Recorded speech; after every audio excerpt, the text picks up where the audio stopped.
여러분, 영혼의 핵심 가치는 6가지입니다. 6가지. 보시면 코어 밸류. 이거는 이제 대한항공 지원자라면 직원이면 반드시 갖고 있어야겠다. 한번 읽어볼까요, 각자 여러분? 프로페셔널. 말과 행동에 있어서 높은 기준을 추구한다. responsible. 우리는 우리의 행동이 사회, 환경, 경제에 미치는 영향에 대해 책임을 다한다. caring. collaborative. proactive, challenging. 근데 여러분 이게 아니라 굉장히 상세히 나와 있는 것들이 있거든요. 그래서 여러분 아까 위에 요걸로 들어가 볼게요.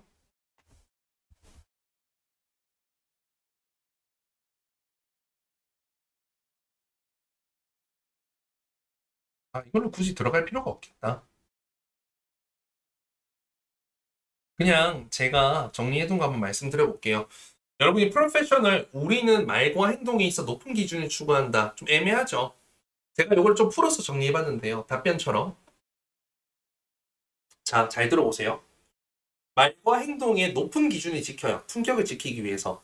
자신이 맡은 분야의 전문성을 꾸준히 향상시키는 거예요. 그러니까 말과 행동의 품격, 전문성의 품격을 같이 향상시키는 인재. 정확한 정보 전달과 책임감 있는 태도로 업무에 임하고요. 그리고 작은 실수도 줄이기 위해서 실수하면 프로가 아니잖아요. 그래서 실수를 줄이기 위해 세심하게 주의를 기울이는 자세. 저는 이것을 좀 한번 제 나름의 언어로 풀어봤습니다. 끊임없이 능력을 개발하고 능력, 내가 할 수 있는 능력, 한 분야의 전문성도 능력이지만 다양한 어빌리티들도 능력이죠. 품격 있는 태도로 주변인들에게 신뢰를 주는 것. 그게 대한항공으로서의 그 모습.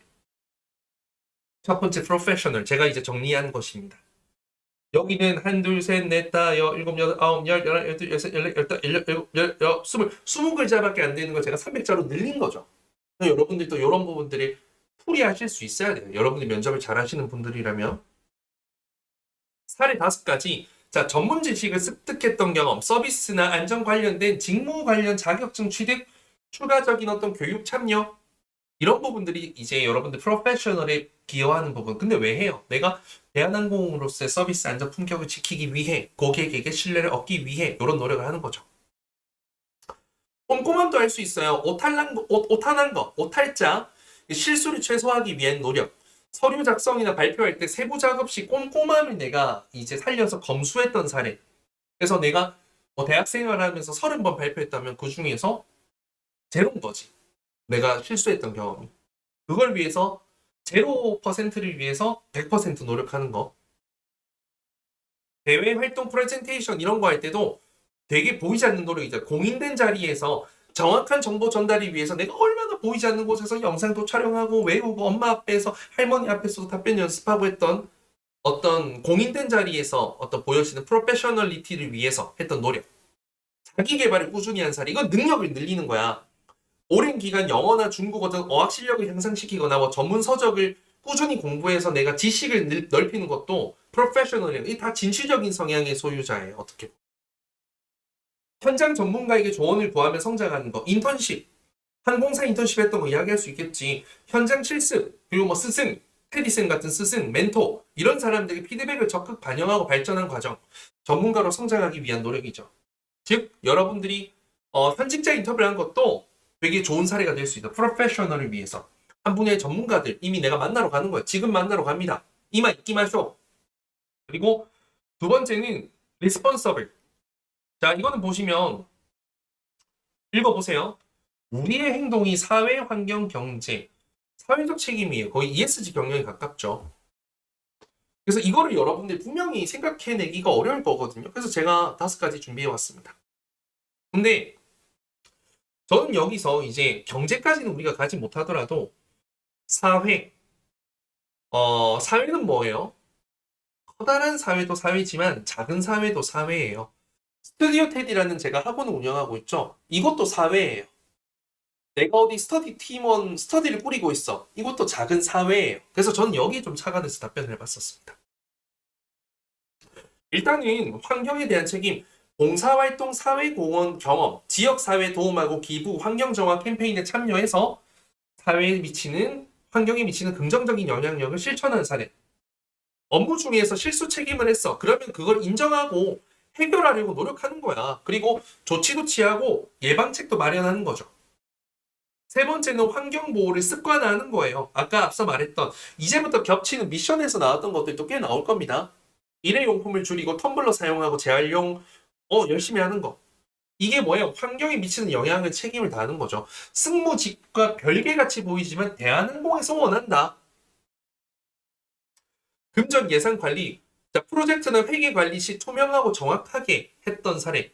10원 하나도 100원 하나도 작은 소액 금액도 공유해서 투명성 유지했던 거. 사회에 미치는 영향을 신뢰를 얻기 위해서 노력한 사례죠. 약속이나 마감 기한을 엄수했던 경우. 자, 이것도 시간이나 기한을 철저히 지켜가지고 시간 기한을 철저히 지켜서 팀 전체에 피해를 주지 않는 사례. 이런 부분들 되겠죠.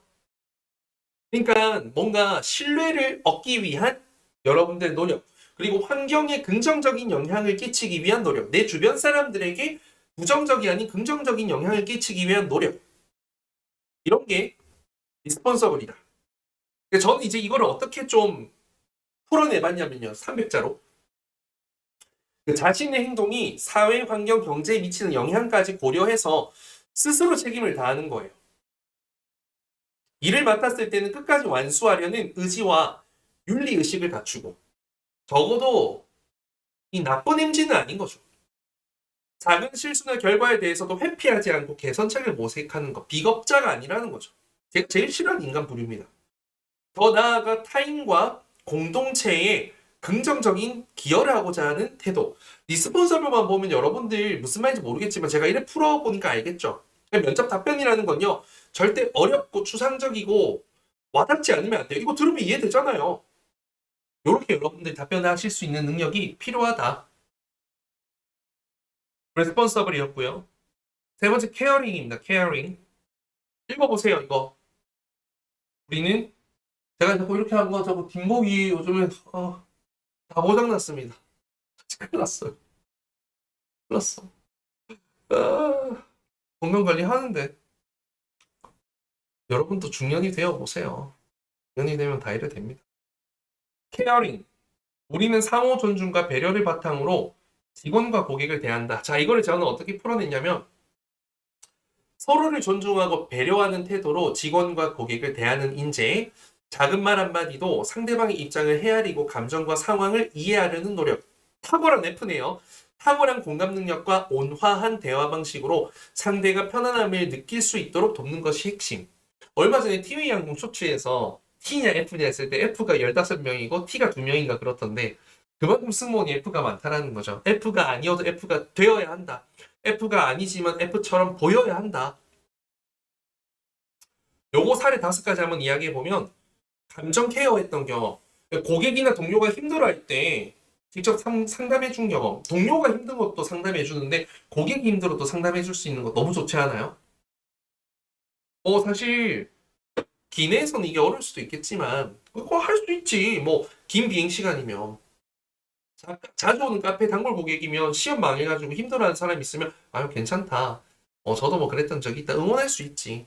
감정 케어 경험 되게 중요한 것 같아요. 어떻게 보면 오지랖이지만 어떻게 보면 따뜻한 마음이야. 두 번째는 사소한 요청도 놓치지 않기. 알바할 때나 뭐 단체 활동할 때 작은 부탁을 잊지 않고 들어준 사례. 이게 케어링이야. 스쳐 지나가는 것도 아 맞다 이 친구가. 여러분 남자 여자 연인 관계에서도 사소한 거 딱 기억하고 지켰을 때 감동이잖아요. 사소한 건데. 그거요. 그거. 노약자 장애인 등 특별 배려 사례. 이런 거는 상대방 입장 헤아린 거고 감정 상황을 이해하는 거잖아요. 서비스 현장, 교통이나 행사장에서 그 사람들 위해서는 편의를 지원해 줄 수 있잖아요. 배려 사례. 의견에 대립할 때 이제 부드러운 소통, 온화한 방식으로 하는 거예요. 너희는 깨면 센스야! 이렇게 하는 게 아니라 아 그러셨군요. 네 이런 부분은 조금 더 부드러운 소통. 상대방 감정을 존중하며 중립적으로 대화하는 거죠. 어디 한 곳에 치우치지 않고 단어 하나를 선택하더라도 저는 요 단어보다는 이렇게 하다 보니 오늘 수업에서 이야기했던 거 모이시마바에서 이렇게 했다 보니 뭐 좀 싹수가 없어 보이잖아. 이런 거 덕분에 이런 걸 했던 덕분에 요런 단어 선택 하나 되게 중요하다. 죄송합니다. 그리고 다섯 번째, 동료와 후배의 성장을 도운 사례. 도움을 주거나 멘토링을 통해서 이제 결과적으로 함께 발전한 경험. 무언가 동료들이 성장할 수 있도록 후배나 이런 사람 도와줬던 경험, 멘토링 경험 이런 것들이 케어링에 해당된다. 핵심 가치. 다섯 가지 이해됐죠? 더 있겠지. 근데 이제 뭐 열 가지를 할 수는 없어서 쌤이 최대한 다섯 가지씩 꾸려와 봤습니다. 그 다음에 콜라보레이티브. 자, 읽어보세요.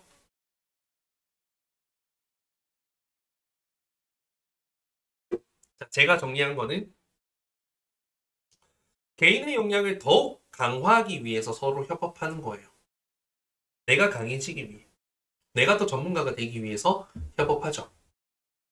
그리고 팀 차원에서 시너지를 내는 인재상이에요. 함께 했을 때 더 나은 어떤 무언가 결과를 내는 거. 혼자만의 성과를 추구하기보다는 동료들과의 열린 소통, 갈등 조정, 목표 공유를 통해서 최고의 결과를 이끌어내는 태도. 함께 일하는 즐거움을 알고 팀 전체가 성장할 수 있도록 노력하는 모습이 핵심. 함께하는 것의 즐거움을 알고 팀 전체가 성장하는 것이 중요하다는 것을 아는 거죠. 팀 플레이어랑 좀 거의 같은 부분이라고 생각을 합니다. 아까 위에 Journey Together 이쪽이랑 좀 연관이 있을 것 같은데 이것도 이제 조별 과제에서 갈등 해결했던 경험, 의견 충돌을 중재하고 서로의 장단점을 고려해서 역할 분배했던 사례, 동아리 직장 내 프로젝트 성공 스토리, 팀원들과 목표를 공유해서 열심히 노력해가지고 협업해가지고 각자 강점을 살려서 성공했던 사례, 서로의 강점을 살린 역할 분담, 개개인의 특기 재능을 파악해서 시너지를 낸 일화, 영상을 만든다면 사진 잘 찍는 사람, 영상 편집하는 사람, 그리고 자료를 추합하는 사람 등등 강점을 살려가지고 결과를 냈던 사례. 합동 아이디어 브레인스토밍, 그러니까 팀 브레인스토밍을 통해서 개인 아이디어보다는 훨씬 뛰어난 결과를 얻은 거. 나 혼자 생각했을 때보다 함께 브레인스토밍을 해가지고 아이디어 냈을 때 더 좋은 아이디어, 기발한 아이디어가 나왔다라는 거죠. 그리고 크로스 협업. 뭐냐면 이게 다른 부서, 타 직무, 외부 기관 등과 소통해서 일을 진행해서 서로 윈윈, 더 나은 결과 냈던 경험. 아까 위에서 이야기했죠. 축제 행사할 때 뭐 기획팀, 홍보팀 같이 협업해가지고 최고의 축제를 만들었던 사례와 같이 뭔가 다른 부서와 함께 했던 경험도 좋은 사례가 될 수 있을 것이다. 프로액티브. 저는 이제 개인적으로는 요 부분도 이제 진취적 성의 소유자랑 굉장히 비슷한 부분이라 생각하는데 한번 읽어보세요. 더 나은 미래. 제가 이제 한번 해볼게요. 더 나은 미래를 위해서 새로운 아이디어를 찾습니다. 상황에 앞서서, 일어날 상황에 앞서서 능동적으로 행동합니다. 수동적으로 지시를 기다리지 않고 문제를 미리 파악하고 해결책을 제시하거나 혹은 개선점을 적극 건의합니다. 현상 유지에 만족하기보다는 끊임없이 혁신과 발전을 추구해서 높은 수준을 향해 나아갑니다. 이게 이제 제가 정의한 겁니다. 이거 정의한다고 시간 많이 걸렸겠죠. 뭐 즉석으로 할 수가 없잖아요. 라이브인데. 그래서 제가 좀 생각을 정리했는데 여러분들도 이렇게 하시는 게 면접 준비를 정말 잘하는 첫걸음이다. 다섯 가지 사례 좀 말씀드리면 개선했던, 제안했던 활동, 매뉴얼, 프로세스, 서비스를 직접 제안해서 고객 만족도, 편의성, 뭐 어떤 팀워크, 활동의 효율성을 높인 경험 이런 거 이야기해 볼 수 있고 두 번째는 문제 상황을 사전에 예방했던 경험. 일어날 수 있는 사고나 불편을 미리 확인하고 차단한 거. 아까 이야기했잖아요. 뭐 스키장 이런 부분도 그렇고. 누가 구명조끼 입지 않으면 가서 뭐라 하는 거가 될 수 있는 거. 수영장에서. 사람이 인파가 많이 모이면 미리 동선을 이렇게 막 좀 해보는 거. 그리고 행사나 프로젝트를 최초 기획하는 거. 누군가 시키기 전에 먼저 기획해서 진행했던 혁신 활동. 그리고 새로운 프로그램, 소셜미디어를 활용해 보는 거예요. 개선을 위해서 기존에 없었던 도구나 플랫폼을 도입한 사례, 뭐 요즘에 AI를 썼던 사례 해볼 수 있겠죠. 그리고 자발적인 학습, 자격증 취득, 필요한 듯한 그 역량을 미리 파악해서 내가 이 직무를 하는데 이 업무를 하는데 필요한 역량을 미리 파악해서 스스로 지식을 쌓거나 스스로 학원에 다니거나 교육을 받거나 스스로 자격증을 취득했던 경험 이런 것들 이야기해 볼 수 있습니다. 그래서 뭐 아까 위에서 말했던 비욘드 엑설런스랑 좀 관련이 있지 않을까 싶어요. 이게 미션이랑 핵심같이 다 연결이 되는 거거든요. 원래 기업이. 마지막 챌린징. 도전을 성장과 발전의 기회로 받아들입니다. 이거는 뭔가 여러분들이 시도해서 결과를 낸 사례, 실패했던 사례 다 가능할 것 같은데 요걸 제가 이제 300자로 정리해보면 어려운 과제나 새로운 환경을 성장의 기회로 바라보는 인재를 의미합니다. 실패를 두려워하기보다 시도하고 부딪히면서 역량을 키우는 태도를 중요하게 봅니다. 실패가 중요한 게 아니라 성장하는 것. 도전을 통해 나와 팀이 한층 더 발전할 수 있도록 적극적이고 진취적인 생각을 갖춘 모습이 핵심입니다. 이걸 제가 이제 좀 정리했습니다.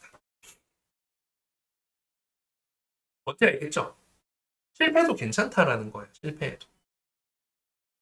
자, 그리고 저는 이 5가지 예시를 들어보면 첫 번째는 해외 봉사, 교환학생 등 낯선 환경에 적응하고 도전했던 경험, 언어와 문화 장벽을 뛰어넘고 성장해서 나 전문가가 된 사례 너무 좋겠죠.